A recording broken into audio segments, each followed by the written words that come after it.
The station covering all of the DMV. This is DC News Now. Tonight on DC News Now at 9, covering the entire DMV. Overnight killings in the district. 3 men shot dead. Another fights for his life. The crimes near busy nightlife neighborhoods. And a missing Maryland teacher. The desperate search from friends, family, and her school community after she vanished last week. And gas prices on the rise. How Virginia, Maryland, and D.C. size up to pump prices nationwide. We're stretching your dollar before hitting the road. And thank you for joining us for D.C. News Now at 9. I'm Ben Dennis. Right over to meteorologist Scott Sumner. Scott, tracking some potential for some showers tomorrow and even severe weather come Monday as well. Yeah, Ben, that is correct. 2 days of storms are possible here. The main crux of the storms, though, will come in on Monday. But I want to show you that future cast there, and you can see that overnight tonight things are quiet. There'll be some clouds around and could even be a little patchy fog. But as you notice here, those storms starting to move in once we get in towards the afternoon hours, starting out towards I-81 and then approaching the region in the district, in particular 95, most likely around 3, 4, 5 o'clock in the afternoon. Getting there to about 7 or 8 o'clock, we'll start to see those showers move up towards Baltimore and out of the region. That, again, is just the tip of the iceberg, if you want to say, because we have more storms coming in for your Monday. We'll talk about that in the main weather coming up. Ben. Looking forward to it. Thank you, Scott. Developing now in D.C. Police investigate 5 separate shootings overnight. 3 in Northwest, 2 in Northeast. 1 left 2 men dead near the popular Adams Morgan neighborhood and nightlife scene. D.C. police say they got a call about gunshots on Ontario Road Northwest around 1 o'clock this morning. They found 3 men had been shot, 2 dead on scene. The third sent to the hospital, fighting for his life. And around 3:30, police say officers heard gunshots on 12th and U here, right on the map. A man was found shot several times and sent to the hospital. And at 5 a.m., they got another call on U Street in the same area. 1 man was found shot dead on scene. Then around 6 a.m., police found 1 woman shot in Northeast on Just Street near the Maryland line, and she was sent to the hospital. D.C.'s acting police chief had this to say about the string of shootings. Even though we're in the preliminary stages of this investigation, we are asking anyone who may have seen anything, heard anything, or if you have video camera footage or video surveillance, we are asking you to contact the Metropolitan Police Department at 202-727-9099, or you may text us at 50411. Thank you. Also happening right now in Prince George's County, police still investigating a shooting over a stolen car in Glendale. DC News Now's Dave Laval tells us 1 person went to the hospital with what's described as life-threatening injuries. People in this section of Glendale describe their neighborhood as inviting and peaceful. That's why they're stunned by what happened at this intersection early Saturday afternoon. We don't normally have things like this happen. David Ayers is still surprised by what happened not far from his home. Prince George's County Police stand watch over this Jeep at the corner of Margarita Avenue and Highland Avenue. Investigators suspect it may have been stolen. If you listen now, it's quiet. It's always quiet here. Police said a fight broke out between 2 men, one of whom is believed to have driven the car. The man who fired the shots, according to police, was not hurt and remained on the scene.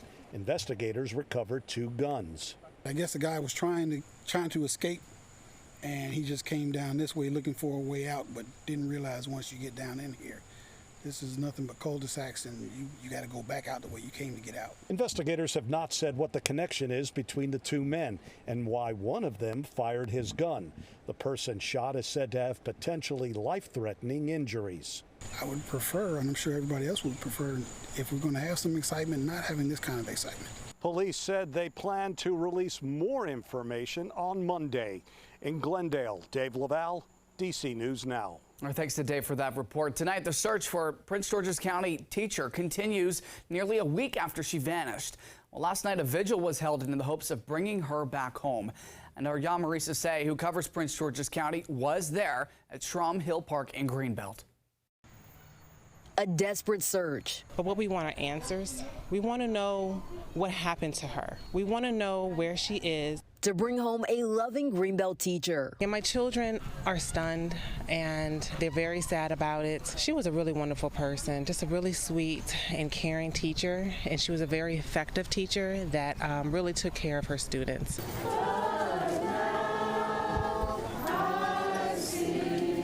On Friday, several people lit candles and canvassed neighborhoods in hopes of finding any information that could help in the disappearance of 59-year-old Mariam Toure Sila. When you have lost someone because they're just missing, they just disappeared, it makes it very difficult, and it's going to be a burden that all of us will carry until she's home.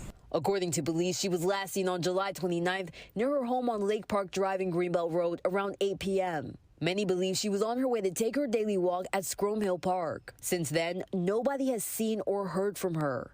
It literally rocked my world, and it's been very difficult this week trying to focus on just regular life. This is devastating. You know, we went out yesterday to the Safeway and were able to get in front of a lot of families going in and explaining to them that she's missing. Her friends, family, and school community are remaining grounded in their faith. Send your angels wherever she is to return her home safely. As the search continues. We want her home safely, and we want her home safely yesterday.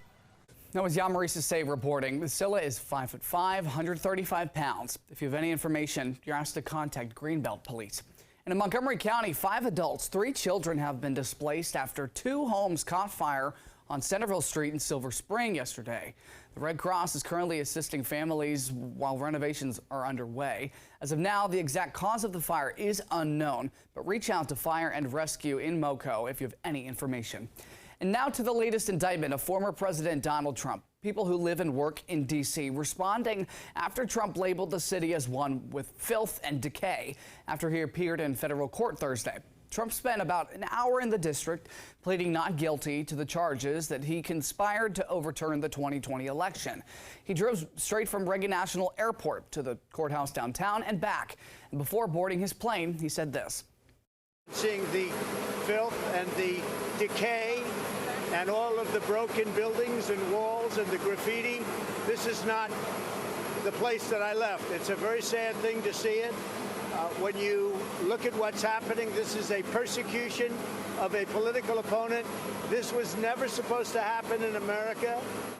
And after those comments, Trump said, quote, if you can't beat them, you persecute them or you prosecute them. And after the former president's choice words about the district, DC News Now took the very same drive to see what Mr. Trump may have been referencing. Our Leonard N. Fleming takes us along that route, painting a different picture. Today, we retrace the former president's journey to federal court from Reagan Airport. Going over the 14th Street Bridge into D.C. with the Jefferson Memorial on the left, we saw isolated spots of graffiti on the sides of bridges as we headed into the tunnel. What we didn't see were broken buildings or decay, other than a few aging areas that, from the looks of things, have been there for many years. He lives down in Mar-a-Lago, so what is he talking about? Cornelius Scott of D.C. heard former President Donald Trump's comments that his city was full of filth, decay, and broken buildings. D.C. is not in that bad of a shape, in my opinion, living here. I don't really see as much of that when I'm walking around. Lauren Von Beckman also lives in the district. Obviously, it's a city, so you see a lot of graffiti, a lot of rubbish, a lot of trash around.